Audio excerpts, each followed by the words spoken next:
Welcome to the Sharpe Show. It is a little bit past 7 p.m. on the East Coast. So happy to have you with me this evening. And, I had a different kind of candidate on earlier today, but now I have yet another different type of candidate on. And I have someone on today who impressed me a while ago with what I would call what's a nice way of saying this? A fire in the belly. How about that? That's a nice way of saying it, right? He has a fire in his belly to make change, to get things done. He is also an independent candidate, and he's decided to hang around my old stomping grounds. I grew up in the Bronx, and now he is in the Bronx. He is trying to make the giant task of running against Democrat Richie Torres, who is part of a machine in the Bronx. He is the one, the only, the activist, and now a congressional candidate, independent, for New York 15, Jose Vega. How are you, sir? I'm doing good. I'm happy to be here. Thanks for having me on. Of course. And you are by no means an old man. You are a youngster, aren't you, my friend? I'm 25, yes. Look at that. Just legal age to run for this office. I love it. That's amazing. To rent a car, too, And you can rent a car, too, on top of both. Yeah, right. I have to ask you this crazy question. Before I go there, guys, if you want to follow Jose, please follow him on Twitter. I also put all his other data in the Facebook page and also on the YouTube page if you want to check that out.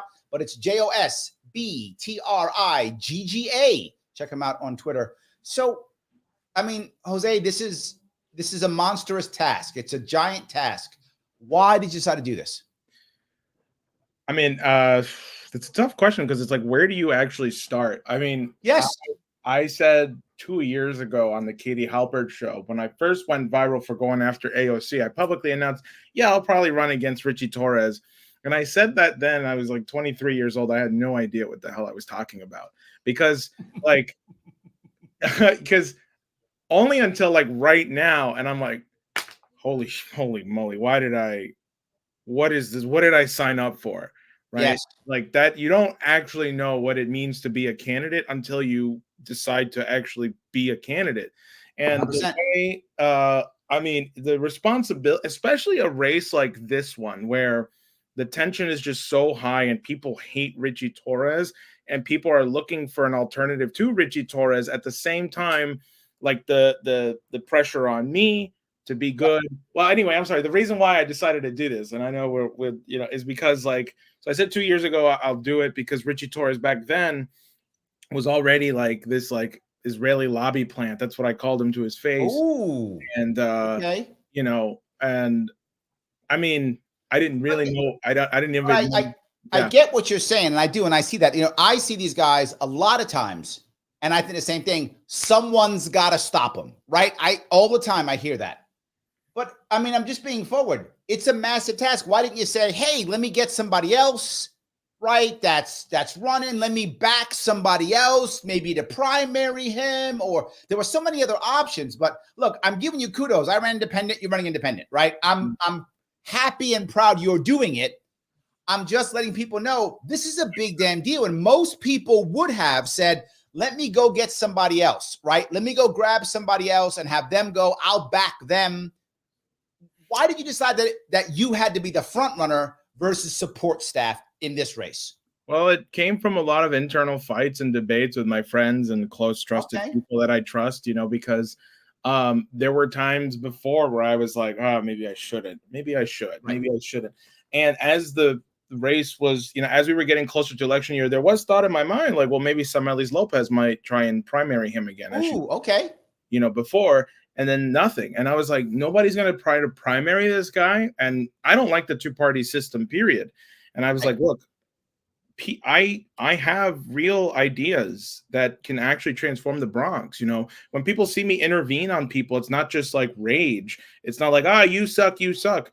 No, I actually believe that you can rebuild not just the Bronx, but the entire country by shifting the focus of the United States back to its anti-imperialist roots, back to its anti-colonial roots, right? So people should support me not because I'm just not Richie Torres. People should support me because I actually want to rebuild the Bronx by having America go back to its original ways in the sense of like progress anti-imperialism, and sticking up for countries that are also going through some kind of imperial ways, that are being under the imperial boot, excuse me. Because after the American Revolution happened, then you had the French Revolution, then you had the Haitian Revolution, right? All these other countries felt inspired enough by what happened in America to try and have their own kind of revolution and uprising. Now, some of those other countries didn't exactly succeed, some didn't. Sure. The point was there was a spirit, right? And right now we're at that point again. We're at this tension where it's like, okay, the United States can either implode in on itself, which is the direction it's heading in It's right now, going that way now, or it needs an alternative vision proposed. I think, nobody else in the district was running. This guy's really an asshole. I got to do something. Like, okay, I'm the age now where I can actually do something about this. Do it. Yep. And like, if nobody else wants to do it, then I'm going to do it. And one of the things I started with this campaign was the idea to elect yourself to do something about your community. You don't actually have to be voted in to get any kind of change. You can just start it right now. And one of the things we're doing with this campaign, the campaign is like a vehicle or a conduit to say, like, look, the people of Palestine can't wait till November. Right. And I have not made any kind of promises like that where I say, well, let's get me in the seat first. And then no. Right. But give me all the power first, then I'll be good. You don't need the right. You don't need the power. We can have a concentrated focus and force in the Bronx long before we get to November.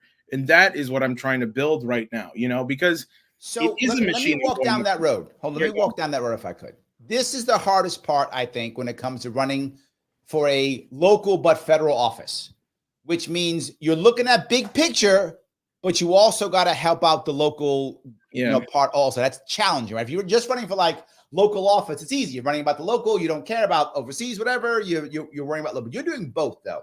Yeah. So let me ask you, how could you pick your top, say, 2 or 3 issues you want to work on? 2 or 3. Well, it's interesting that you bring this up because I had just gotten this today. Actually, this very nice, supportive woman. I'm petitioning. People should know I'm out petitioning. And how many have to get? 3,500? Is that right? Yeah, exactly. And we have now. All I can say is we've blown that out of the water. Like, we're past that now. What we're doing is we want to see how high we can actually go. 100%. And so people should come out and petition for us. And I'm going to have some announcement video on that soon, actually. And I promised people that once I hit my minimum requirement, I would cut my hair, because there's like some split in my audience as to whether or not to keep it or cut it. And I think cutting it. That's a good reason to cut it. Yeah, the cutting it one slightly over. So, and also maintaining curly hair is a lot of work. But I wouldn't know, Jose. I wouldn't know.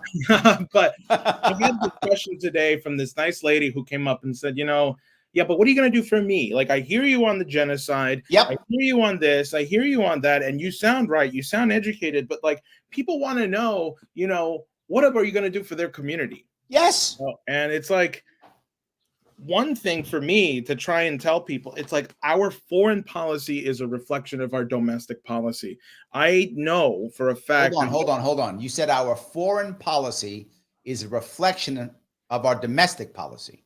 Yes, exactly. Because what we do to other countries, we do to our own states. We do to our own. Okay. I've had this idea of calling the Bronx Gaza West, because the way in which Gaza and the conditions that it's in, and that's just rubble at this point, right, is what they've been doing to the Bronx slowly for the last 60 years. This was famously documented in 1971 with a city planner named Roger Starr. Not just him, Felix Rohatyn, and the Rand Corporation, who were running New York City at the time, they called this planned shrinkage. So the idea in 1971 was there's too many cops, there's too many firefighters, there's too many resources in the Bronx and these poor areas. So they just cut them. They cut about 2/3 of these resources in hopes that the population would naturally go down. It was a literal depopulation plan. I know. I lived in the Bronx then. So this has still been the policy to this day, right? And that is what they do to other countries. They just accelerate it because of war, right? And so I was telling this lady, look, the way in which I can help the community is by raising the living standards, by returning the country to a productive economy. So what I mean by that is, You need to actually start rebuilding parts of the Bronx that have collapsed. You need to start rebuilding and building new stuff in the Bronx. So, for example, we have 3 lines in the Bronx that are north-south. There's the 2-5, there's the 4, and the 6, but we don't have an east to west train, right? If you go to Fordham Road on rush hour, people have to wait 2 or 3 buses before they can actually get on a bus. But what if there was a cross Bronx train between Bay Plaza, which is the east side of the Bronx, through Fordham Road, through the Bronx, into Washington Heights, and even underneath the George Washington Bridge? Or what if you had a train that could take you from the Bronx to Queens to Brooklyn, so you don't have to go into Manhattan, into Queens and Brooklyn? And I said, now the thing is, it's not just going to be built by some outside speculators or real estate developers. No, you're going to have people of the community build it, because you're going to train the people of the community to build it. This is the idea of our CCC camps.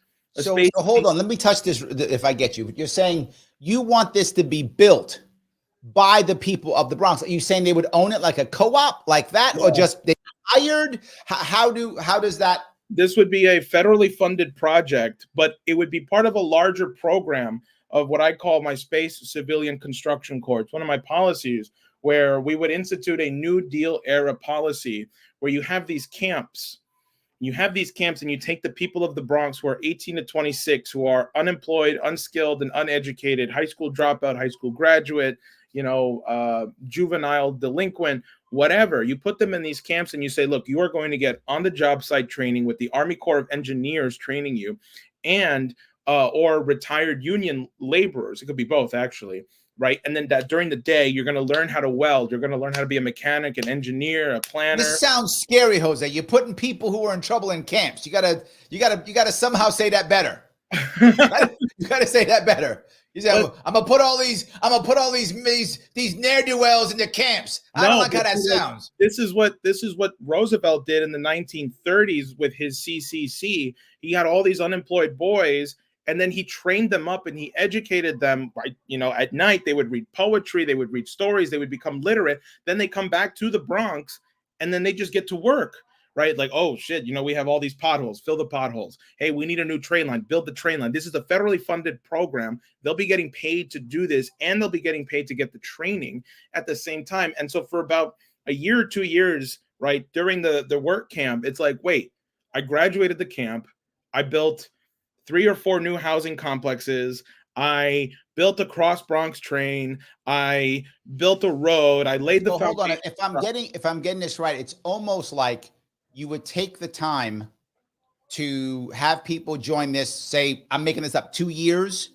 They would then get the experience and then they go off and do their own thing, or do they stay in the camp? Like, well, see, so you would present this option. It's like, okay, so you come and you get this training / on the job site training for 2 years. So for 2 years, you're learning how to weld, you're being a mechanic, you're being a civil engineer, you're learning all the basics, you're coming to the Bronx, you're being mentored and tutored on the job, like you're building houses, you're building rails for 2 years. And then at that point, you present it to them where it's like, okay, some of you who really excelled at this program, we want to hire you to then export this program out to other states that need a program like this, where you will be teachers, you will be the mentors, you will be the counselors, or you're a free agent. And at that point, if you're a free agent, think about the skills you have that are marketable now. It's like, well, yeah, I went for 2 years and I learned how to be a welder, a mechanic, an engineer, a construction. So the question I have with this idea, I like the concept of it. Who decides what needs to be built? For example, is this a democratic vote in the Bronx and they pick the top 3 things? Is this the workers themselves choose? Is this the government says, oh no, we need this? How do we find the things that we're going to build here? That's a good question. And I think the way to do it would be how Roosevelt did it. Roosevelt did it in the 1930s through his New Deal, right? So he had chief engineers, city planners in every state. And he had one specifically just for New York City. And they had these beautiful propaganda films called like A New New Jersey, A New New York, A New New York City. And so the city planners were evaluating like, okay, well, like I know for New York City, they were like, okay, well, we have a problem where we have a lot of congestion with cars in the streets. Like, let's build the Henry Hudson, or not the Henry Hudson Parkway. Let's build the Roosevelt, the FDR Drive. That's why the FDR Drive came. They built a library. That's why we have the NYPL down on 42nd Street. They built a lot of waterworks projects. They built a lot of the sewage systems that they still use in Queens, which is like, they need to be updated, right? So the city planners and the government at the time were saying like, yeah, listen, like if we want to raise up our infrastructure and modernize our infrastructure, this and this needs to be done. And they were like, and Roosevelt was like, yeah, don't even worry about the money, just like what needs to be done. So like if you look at the Bronx, one thing is my personal opinion. This, in my view, should be democratically decided by the local people. That part I like better than letting city planners. I don't trust city planners in New York City. Most of them are bought and paid for. Yeah. Say again? Neither do I. Yes, I don't trust them. Most of them are bought and paid for by big developers. I would, just my opinion, I would say let the local people vote on it. Let them decide what's the top things for the Bronx. Let them pick. Otherwise, the city planners will pick something that, that'll help out my guys. That's my only worry. But I like the idea. Can I grab a couple comments? The people are starting to comment. Can I grab a couple? Yeah. All right. A lot of good questions, a lot of good comments. By the way, David became a member. Thank you for becoming a member. I appreciate it, guys. If you want to become a member, you can click that join button. It's $49 per month. If you want to join on, please feel free to do that. That's always good. Thank you so much. And have a quick super chat. Snork, Y2K, $5. I buy the original CCC camp. It's a good idea. I would like to share more. I have pictures of the original fish ponds. The park is beyond, I don't know what that, I think he means unbelievable, I think, or maybe beautiful. Yeah. So maybe. I think you have some fans of your CCC camp idea. Nice. So yeah, send me pictures. Tag me on Twitter or Instagram, or just DM them to me. I mean, I usually there we go. And on top of that, though, I think Shelly had a good idea. Shelly's on my side here. She says CCC course sounds better than camps. I don't like the camp part either. I think she's right. We gotta use the name of that one. We gotta work on it. We gotta work on that name. So you scared me immediately. So yes, put the ne'er-do-wells in the camps. I start getting scared. So yes. So David says, great and anti-establishment show. I'm looking forward to this. Will you have some fans? I like that. There we go.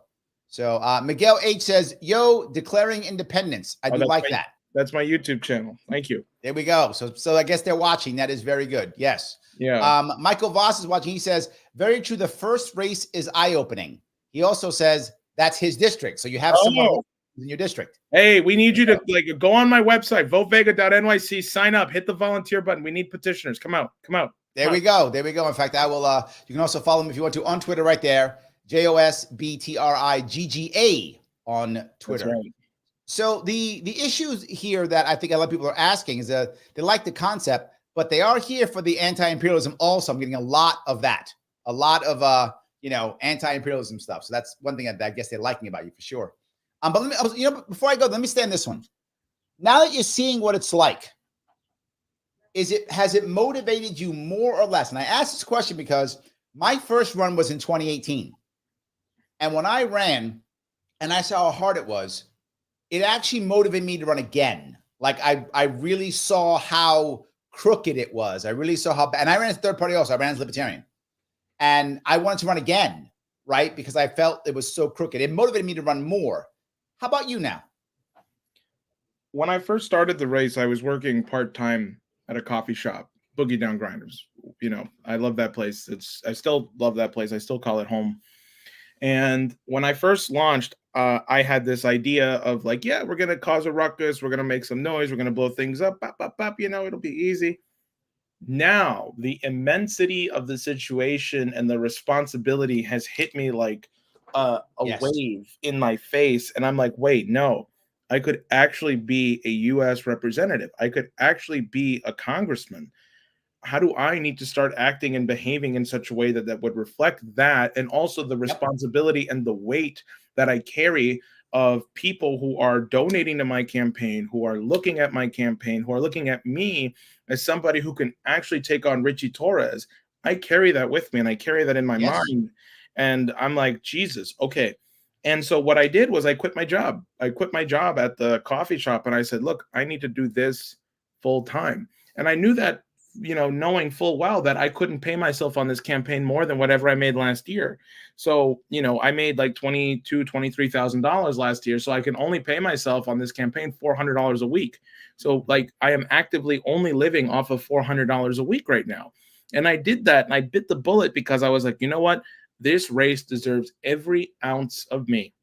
Every single inch of my attention has to be devoted to this race only. And that was an immense shift from the beginning of launching my campaign to now, where I'm like, yeah, no, I am putting Yes. everything I can behind this, no matter what happens. I have to do that because I have a Well, let me responsibility. give you a little bit of the insight that I got. When you run, and there's actually some people start paying it. A lot of people run, no one pays attention, but people are paying attention to you running. When people pay attention, you actually do hold. You're right. Everyone's failures and successes now are on your shoulders. And when they go out and get petitions for you, when they go out and give you money, or where they sit there and do a sign wave for you, or tell their friends about you, whatever it is, if you screw up, you've let them all down. Yeah. Right. And if you do well, you've made them all so damn proud, both. So I think you're completely right. But what I would say is, what I think most people want from you, and of course they all want you to win. Obviously, everybody wants you to win, clearly. But they also recognize that you're up against a giant, and the odds of your victory are not high because you're up against a giant. But you're right. What they expect for you to do is bust your ass. They do. They expect that. And if you do bust your ass, generally speaking, they'll say, you know what? It was worth it. I'm glad I gave this guy some money. I'm glad I was out there getting signatures. I'm glad I did a sine wave, whatever. I think that's the key. If you do what so many do, and I don't think you will, because I know you well enough to know that you're not going to do this, but if you do what so many do, which is, I'm just going to quit now, people cannot stand that. That's when they feel betrayed, right? That's when they feel betrayed. But if you fight this to the end, whatever the outcome is, I think most people are going to be like, yeah, that guy did the right job. So that's just my view. No, I appreciate that. That it certainly does help. It does. Yes. So Dex has an issue, which we just talked about. He says, "Hey Jose, how do you plan on countering Richie Torres's campaign donors?" And I get that, right? The reality of it is, you're trying to survive. They're throwing money at him. They're throwing it at him. He can't put it in his pocket fast enough, right? They're throwing money at him, right? So it's a whole different world. How can you compete against the money laundering machine that is Richie Torres? He does have $8 million cash on hand. So if he were to stop getting donors, he still has $8 million to play with, compared to our measly, like, not even a couple $10,000, So I'm being real. We do need money. Absolutely, we do. So if people want to donate the max $3,300, like, vega.nyc/donate, you know what I'm saying? But what we have right now is we can create in the Bronx an environment in which that kind of money just cannot swim. Because I think there is something unique inherently about the Bronx, which is that the Bronx recognizes bullshit when it sees it. And we have to actually tap into that. I had this funny thing happen to me the other day. I was petitioning, and the thing you're running for Congress? And you get two things. It's like, yeah, we need somebody new. We need someone who looks like me. Like, people really dig the whole cat and curly hair and like the black teeth thing. That's part of the reason why I keep it. But I will get the haircut soon. But the other thing I got was like a lady who was like so vehemently like, "You're lying. You have to be lying. Why do you want my address and name for?" Like, no, there's no independent body. You must be lying. And she starts like peppering me with all kinds of basic logistical questions about what it means to run for Congress. And I said to her face, "Are you in that much despair and you are so hopeless that you genuinely believe somebody my age would scam people by lying to them, telling them I'm not running for Congress, as opposed to me just actually running for Congress?" And she says, "You're all fucking liars." That's what she just said. But see, like, that's the thing that is so reflective of the Bronx right now, is that it is in despair, but it is also looking for hope. But it's looking for hope, right? Yes. And, it's not me that's giving the hope.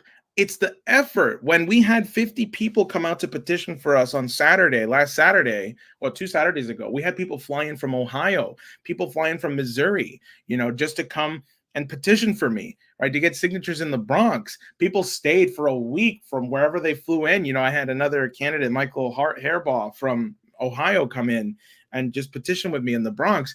I was like so blown away. And people feel that and recognize that, and they see that in the Bronx, and they're like, yeah, okay, hold on.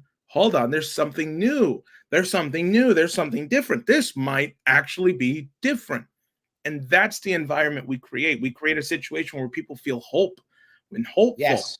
That Yes, that's the thing that drives me crazy, because I think you're right. But the problem is, as you know, I'm preaching to the choir here, but the listeners may not recognize this. The Bronx is a Democratic stronghold, but many of the people have given up on a Democratic Party, but there seems to be no option, to your point. So many just give up and they go, I've got nothing. I've been voting Democrat for the past, whatever, 40 years or however. Nothing's changed. It just gets worse. Nothing gets fixed.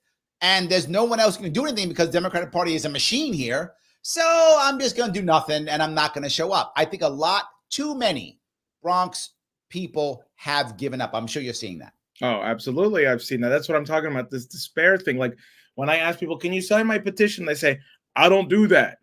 I don't believe in politics. You're all liars. None of you do nothing for me. And, and I like chase them down. I'm like, I know they're all liars. That's why I'm running my petition, like, that's why I'm running, because they're all liars. Exactly right. Yes. That's the whole purpose behind it. Yeah.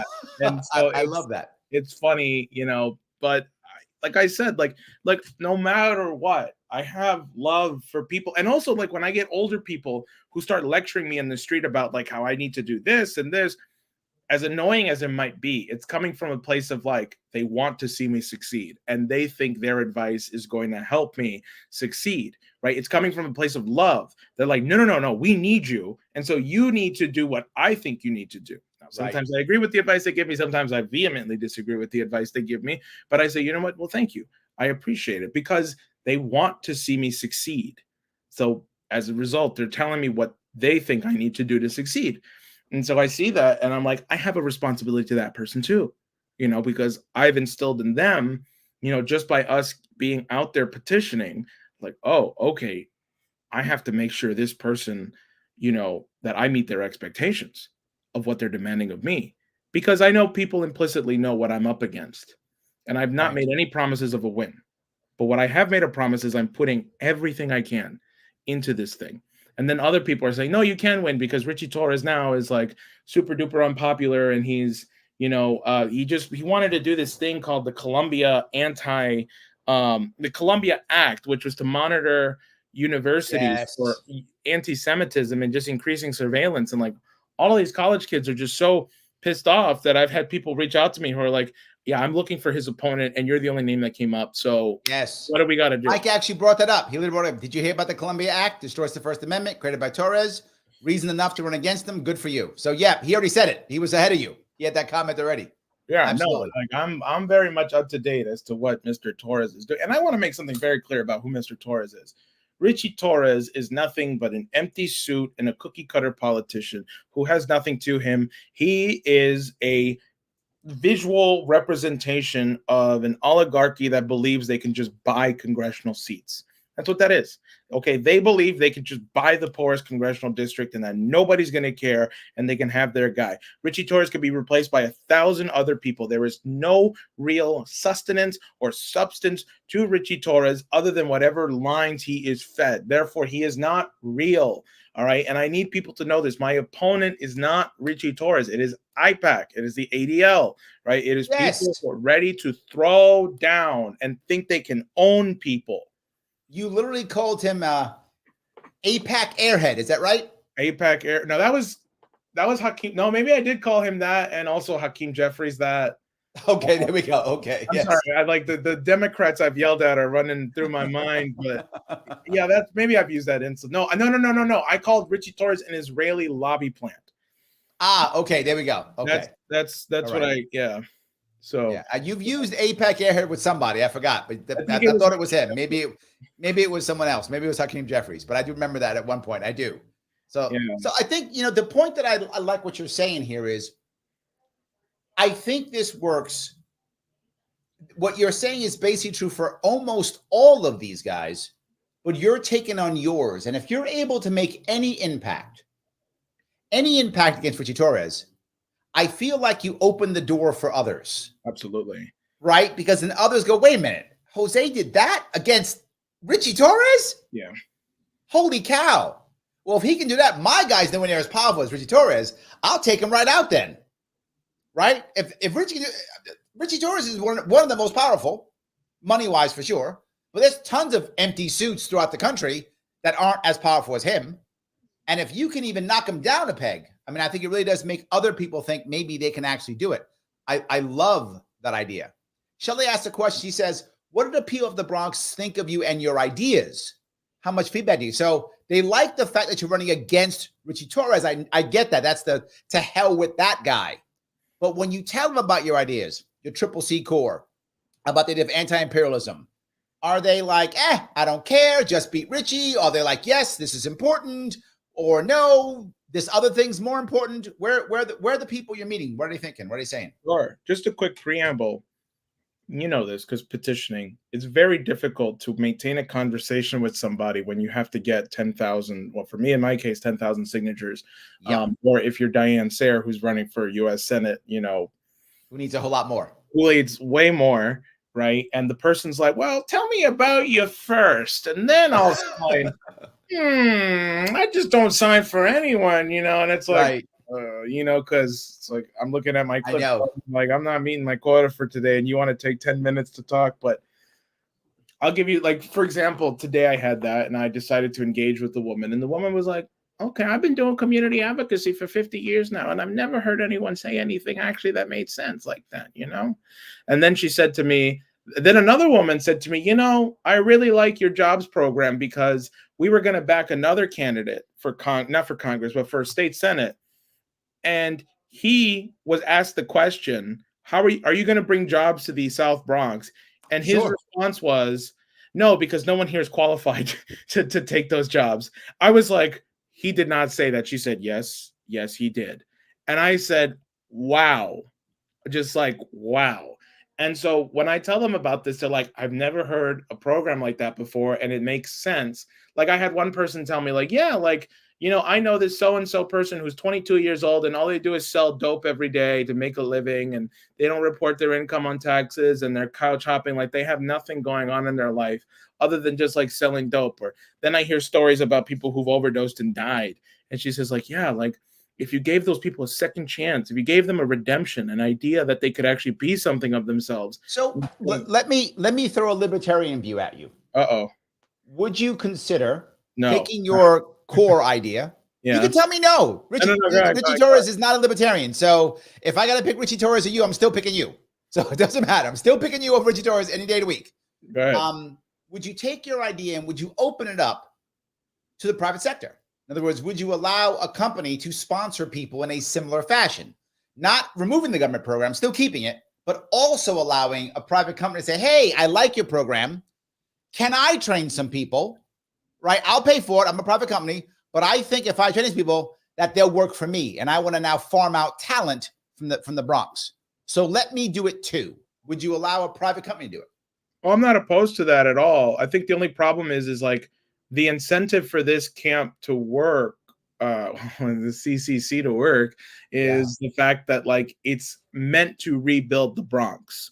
Whereas I don't know what private real estate developers are thinking or private companies are thinking, because building a cross Bronx train line is not profitable, not in the short term, at least. Right. So if they want to do that and then they want to build like private housing, or if they want to build some kind of smaller engineering program, like I don't really know what they would want to do that for. I guess if they're like, well, actually, no, because if they're saying, well, we need to restart manufacturing in the Bronx, right? Like we want to, if a private company wants to come in and restart manufacturing, I'm all for that. And they're saying like, we need to train our guys to be able to be. The reality of the cost of living in the Bronx compared to other areas in New York City is much lower.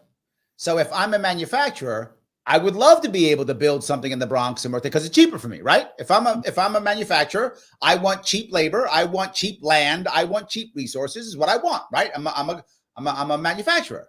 So if I believe what that other guy said, which is why I said this, if that guy believes that no one's qualified to work, that means lots of people believe that. Well, that this program would literally show them that they're wrong. Literally would show them that they're wrong. So if they're wrong, wouldn't they want to come in and say, look, government program will work too, but also I want to train some workers so that I can put a factory and have qualified workers who live near the Bronx, who live in the Bronx. That I can, and now you're going to build this through subway line. I can get workers now from Jersey in, right? You're going to build the infrastructure, then I can build the factories to support the infrastructure. Do you see the concept of the private sector working alongside the government sector? Yeah, I mean, that makes sense to me. Maybe you know what you should do? Detail this out. 12-point policy program. I'll review it. I'll have my You don't want me to start doing policy for you, brother, because I will work a lot of policy. I I hear am Mr. Policy. no, sure, but I'm not against the idea, and I think to some extent, well, but that's the thing, because like if you do build better infrastructure, like for example, Hewlett Jack, who was the first black borough president from Manhattan, he had this idea of extending the C train, which ends at 168th Street, to go under the George Washington Bridge into Teaneck and then down to Hoboken and then back in via Port Authority. And then it just looped like that. So you had like that way people didn't have to drive in. People could park their cars in Teaneck or whatever, and then or not even take a car, just take a bus to the train station, swipe your Metro card, get in the train, and be a part of this looping system to get in and out of, New York, New Jersey. And then think about what kind of well, I mean, it makes sense because then, and this is the whole point of having high-speed rail, because then if you could get from DC to New York in an hour, you could get a job in DC and live in New York. You could get a job in Boston and live in New York. So yeah, I see what you're saying about the benefit of the private and the public sector. Yeah, I'm open to it. And I think Look at that. Look at that. We came up with common ground. That easy. Done deal. And we just talked for 10 minutes and we didn't have Richie Torres in the room. Life is good.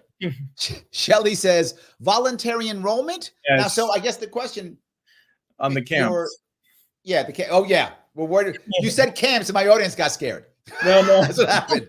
You said camp, the audience got scared. The idea of a camp, right, is that I think part of the reason why young people are so caught up in this culture of drugs and counterculturism and violence is because they're in the Bronx. I mean, we have to face the reality that the Bronx is what's killing our young people.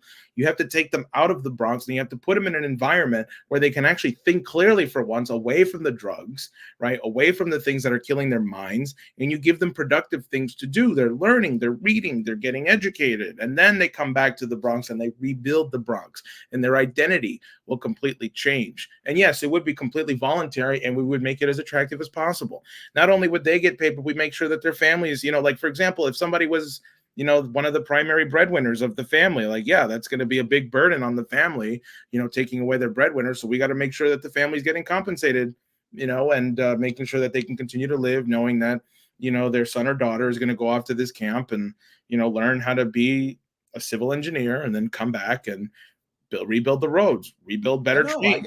I get it. I get it. Snork, watch again. Thank you for the $2 super chat. Trying to put an email together, train 2. So I think you're going to get an email from him. Okay. Jose at votevega.nyc. That's my email. Jose at votevega.nyc. There we go. So now you're going to start getting some emails. Don't be mad at me when people email you. You asked for it. You're going to get it now. That's it. You're going to get it. All right. So let me see if I can grab a couple more of these. Robert has a very interesting question. He says, as a dues-paying member of the American Descendants of Slavery Advocacy Foundation, what is your position on reparations and a Black agenda for ADOS? For those of you who don't know, ADOS is American Descendants of Slaves. So ADOS stands for. So do you have that has been a popular thing that they've been talking about at the federal level for a while. California brought up an idea for reparations. What do you feel? Is this high in your priority, not so high? Where do you land for that? No, I'm definitely a big proponent of reparations. The thing I disagree on is like, well, what does reparations actually look like? I think it's almost, and I've heard people like there's this guy Roger Meadows, who's he's a good guy. We disagree on policy on things, but he's watching. He constantly brings up this idea of reparations, and that he has this policy plan, I think, that I read, which was one point was a lump sum cash payment, and then it was land and the tools to develop the land and so forth. The thing I don't like is the one point on the lump sum of money, because like it's the US dollar, right? The US dollar is worthless inherently. I think the value of money itself, to just be like, here, sorry about what we did for slavery, here's some money. I think it's a degrading idea. That being said, if I'm in the Congress and that, vote in that bill came to be, I wouldn't vote against it. I would probably vote for it, because at the end of the day, like, hey, it's more money in people's pockets. Shit, I'm not going to be against that, I just think the idea of reparations has to be in this context of what I'm laying out in the camp, in the space CCC idea, because it's like, well, that's one way to atone for the ugly sin of slavery, is like, well, okay, well, we're going to give the Bronx and other communities of color that are descendants of slavery the first grabs at being a part of these programs that will actually re-educate them So and your idea of reparations is you want something that you feel is going to last longer, like skills or things like that, versus cash, which you feel is not very valuable. exactly. Right? But again, that's why I'm not opposed to the idea of the lump sum of money. I mean, I think it is inherently degrading to say, like, sorry for what we did, here's some money. But at No, the I same hear it. but at the same time, I'm not against it in the sense that, like, if I was in Congress and then they were like, we're going to give a lump sum to everyone who's a descendant and we're going to give them land and tools. I mean, okay, yeah, why not? But I get it. I get it. Roger is watching because he commented, Jose, infrastructure is a long-term project, but for the short term, people need help right now. What's your plan to address homelessness, income equality, healthcare, worker co-op expansion, proliferation? I'm not sure if a congressman can do all of that. But are any of those something you want to talk about? well, I mean, that's kind of like the grander vision that I have for the United Mhm. States as a whole, being a federal, in a federal representative. It's like, yeah, I understand. Homelessness is definitely a problem. I think on the Medicare question, I think anybody should be able to walk into a hospital or get any kind of treatment they need and access to a doctor without having to pay for it. I think that's just a basic universal right. On the homeless question, you have to kind of evaluate it in the sense of, like, how many of these people need mental help? Between the True. 1950s to today, I think we've shut down tons of psychiatric wards. We've shut down tons of mental health resources, and we've switched to this idea of, Put them in prison. putting them in prison or just Yeah. hopping them up in medication that actually doesn't help, makes them worse. It's So let me touch the medical piece if I could. Does that mean, I'm assuming you want a single payer type system? Is that what you want? A Medicare for all type thing? basically, I want whatever it means that you never have to think about even paying a medical bill. Okay, so that means you wouldn't be for outlawing, say, private insurance if somebody wanted private insurance. I think the idea of private health insurance is immoral because, like, I just I've heard that do. before. That's why I asked. I just do. I think I definitely do. I think the fact that you can pay somebody and say, don't worry, whatever happens to you, you pay us this much a month, and then whatever happens to you, we got you. I just Does think that mean you don't really like insurance, period, or specifically healthcare insurance? just specifically healthcare insurance. I mean, with car insurance, that makes sense to me because people are idiot drivers out there, and they're idiot drivers with no money. So if I'm like, hey, my car costs $5,000 to repair, and the guy's like, sorry, I've got a pizza box in my car, yeah, that makes sense to me. Home insurance, sure, but the idea of specifically healthcare, I'm just not a. It just bothers me that you would have to pay somebody in order to get treated or whatever you need to ensure that you're living healthy or that you're But what if it getting. was voluntary? For example, I want the cool special. All right, I got tons of money. I'm rich, and I want to have special care. I want to have the concierge style care. So I'm going to pay my insurance so I get that. Would you be against that, or you Well, don't care? that market's always going to exist. There's always going to be some kind of market for things that people are going to want. Like, if people don't want to use their state sponsored health insurance, and they're like, nah, I want like the creme of the creme, the Rolls Royce of Medicare. I don't trust the government to take care of me, therefore I'm going to go to private hospitals, and private doctors already exist, and they're going to continue to exist no matter what. And if people want that kind of care, they are fully entitled to have that care. I'm not against it. I just think everybody should have peace of mind from the day they're born to the day they die, even if they are like penniless. They have an ability to go to a hospital and not worry about a bill, or they can go get a yearly checkup. And if somebody wants, like I said, the Rolls Royce of doctors, then they want to pay for it, then fine, they can do that. Okay, I get it. I get it 100%. All right. I guess hold on. Let's see here. I'll grab a couple more if I could. Steve just says, just only $25 to the campaign. It's easy. Look at that. I love that. That is good. Absolutely. Here we go. Thank you, Steve. I appreciate that. So all good. James says, I know you think this is a bad idea on the previous stream. I don't want to see the Libertarian Party. Oh, wrong idea. Sorry, this is not for you. This is for somebody else. That was not for you. That was for somebody else. So yes. Pinkerbarrel likes trains. Yes, trains. Let's go. Yeah. Trains are cool. So yes, absolutely. That guy was about something else. I apologize. No, yes. we need trains, because I like the idea of being able to go to Boston in an hour and back to New York, within an hour or less than an hour. Same thing to DC to New York in less than an hour. That's great. That's actually like, they have this all over China and Europe and Japan. And, we call ourselves like the #1 country in the world, and we don't even have the ability to get to places quick. I think it's atrocious. There we go. So let me ask you, Jose, how are you going to make impact in this thing, right? I mean, you're fighting a monster. You got to spend all your time right now trying to get on the ballot. Get on the ballot. You're not going to be able to raise $8 million like him, right? That's not going to happen. I don't know. Hopefully you raise a lot, but you're not going to raise $8 million. But whatever you raise, hopefully you raise a lot. What was that thing Obama said against this guy? Obama was like, I'd rather $5 from every American. Every American give me $5. That was his. But excuse me. Anyway, how am I going to make an impact? I think I already am. I think Richie Torres is scared and pissing in his pants, and I will know that if I go and I hand in my signatures that there's a challenge, that'll be, I mean, that's why, as you know, you always go, you shoot for the moon. You don't just get the minimum. And I know there are certain friends of ours who are running on the Republican ticket who only handed in 500 over the minimum, right? Like, that's a no-no. Like, yes, the system is completely unfair and rigged. And it is unfair that Diane has to get an insane amount of signatures, right? And then it's also unfair that independents have to get 3 times more of the signatures than the parties with all the resources have to get. But at the same time, it's like, well, if you're going to play the game, you have to play the game right. It's an unfair game and it's rigged against you, and you got to play it anyway if you're trying to go that route. Now, as to making an impact, I think Richie Torres is kind of doing the campaigning for me, because the more he does, the more he talks, the more he acts. Everyone hates this guy so much. It's hilarious to me that he like the Columbia Act thing. Even Democrats are like, is there something called the First Amendment, right?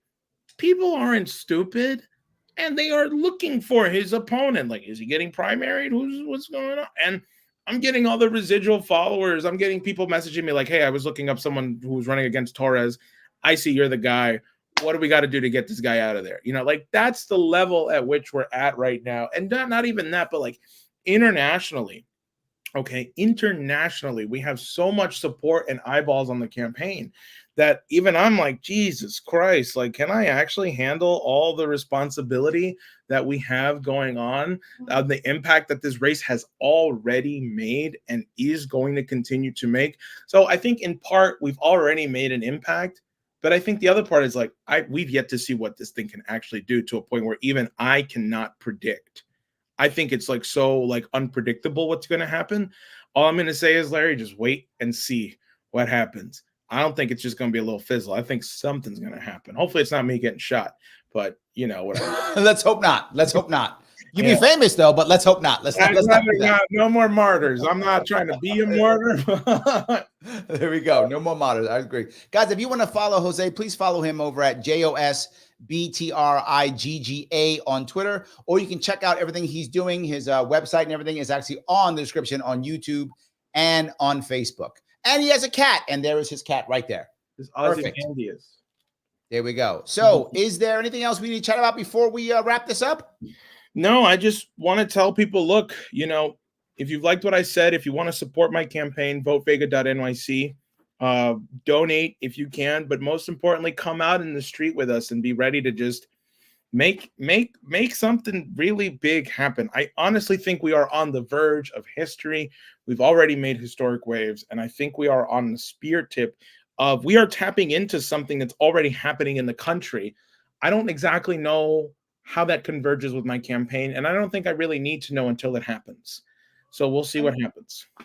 Let me just grab my final super chat. Roger Meadows is there. Thank you for $2. Just extend TRICARE to all. Actively love it already. I'm not against having a government plan to help people. I am against not allowing a private plan. I think people should be able to have private. I think private and public together can actually get us a better system. I can't see it not that way, but that's just me. I think you should do whatever you think's best to make this thing going. And Jose, I think that you trying this is amazing. I think that you making this run at 25 is super impressive. And crazy. And crazy. That too. Yes. And crazy too. Yes. But I wish you luck, and I hope you're able to make impact, my friend. Thank you kindly. All right, guys. I want to say thank you, everybody, for watching tonight. I appreciate it. I will be on oh God, Grumble Vision. Is that right? Yeah. Grumbling Vision tomorrow at 8. Check out my YouTube page. You'll see it then.